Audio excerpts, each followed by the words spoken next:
Hey everybody.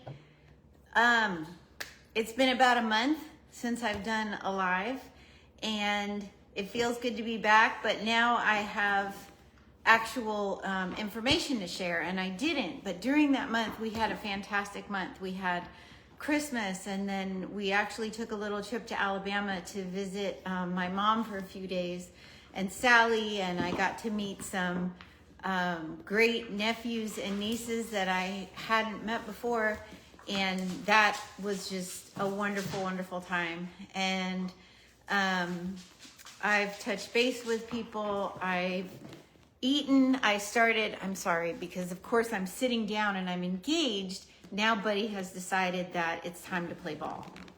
So, but anyway, it was just a really cool month off. And as you know, I met with the surgeon on December 17th. He said that surgery was not an option, and that's okay. Kind of came to terms with that. And so what happened today was I went to the oncologist. So I went and saw my oncologist, who I just have the utmost respect for him. He is unbelievably aggressive. He is unbelievably invested in this journey of mine. So what is happening now is surgery could happen at some time during 2026. So what has to happen before that is radiation, oral chemo, possibly I have to go back to the chair, which means the infusion chair, but we don't know yet. So right now it's radiation to continue shrinking the tumor, because what we need to happen is we need that superior mesenteric vein to release the non-malignant tumor. The tumor at this time is non-malignant. Now, what he reminded me of today was that this cancer is so just diabolical that if we don't consistently, persistently, aggressively pursue it, it will come back. And that is just a fact of life. So that being said, within the next week, I will be setting up my radiation, and radiation will be 6 weeks, 5 days a week. I'll be able to drive myself. So it will be 5 days a week, 6 weeks. And on the days I have radiation, I will take 5 oral chemo pills to aid in the destruction of this predator that has invaded my pancreas. So that being said, I did get my enzymes. I've been taking them. They've been helping. Weight is not staying on, but it's okay because I feel good. And I actually had blood work done this week. The numbers are fantastic. They're on the rise. It's very exciting to see them. And I was talking to my friend yesterday and I said, it's like a progress report. It's like you live for this piece of paper with all these numbers on it. And if something drops, you're like, oh man, I gotta put extra time into getting this number up, which I do not recall doing as much of that when I actually was in school. But I completely embrace my progress reports, and I do whatever I can in my power to bring those numbers up. And so it has been a successful month off in the sense of numbers, eating, enzymes, just doing everything I can do to help the process. And so now from here, we go to radiation, and then radiation and oral chemo, and then we will have more scans during that time. And then when the scan says, should it come to the point where the scan says, all right, surgery will be immediate. Because when the time is right, apparently you have to go right after it, get it out. So that is where I'm at. I wanted to share something with you that Craig actually shared with me yesterday. And I never in a million years, as many times as I've heard the Noah's Ark story, never did this dawn on me.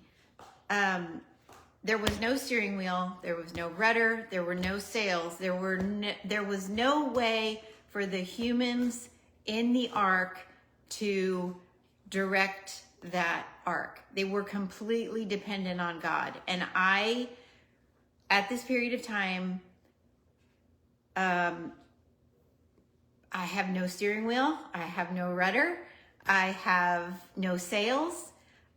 So Craig and I have come to the place where our dependence, everything is completely dependent on God. And I have to tell you, as scary as it is before you do that, is as liberating and as, oh gosh, it's like being enveloped in security. It's like, you know what? Wherever the ark goes. But I know that I am doing what he told me to do. I am submitting where I'm supposed to submit, and I am following doctor's orders. So should you continue to pray for me, for us, I'm completely grateful, because I'll tell you what, there's nothing that says I should be here right now. I am floored every day. Every day I wake up, I am floored with humility. I am floored with gratitude. I am floored with just the opportunities and just seeing things so clearly of what is not important. And the things that are important are the perfects down the street, my kids, my husband, all of you who have reached out, all of you who have prayed, just my family, my mom, my sisters. Linda, I know, is a constant prayer warrior along with her sister for me. And I'm all in. So I'm in it to win it, as my dad used to say when he'd, do his little scratch off tickets. And that's the best I can say. And that is what I'm doing. Please continue to reach out, text, call, whatever you want to do. Because now I'll be starting a full-time job in the area of radiation. So I'm excited because every step the doctors take is a step that says they believe. I mean, I don't even know how to say it. Like, they're invested and committed, and they want this thing out. So therefore, I will sit where they tell me to. I will hook up to what they tell me to, and that's what we're going to do. So please, please continue praying. Pray that the SMV artery, the superior mesenteric vein, that's the thing, that needs to release the tumor, and then we got surgery, and then I don't know, the world is my oyster. So thank you all so much for your prayers, for your check-ins, for your texts, for your just everything under the sun. I am so thankful, and I am so grateful, and that's about it. I just wanted to fill you all in. That's where we're at. Next week, I will have some news on radiation and when that will begin. A whole new adventure. And stick around. Stay tuned. And let's freaking go. Love y'all. Bye.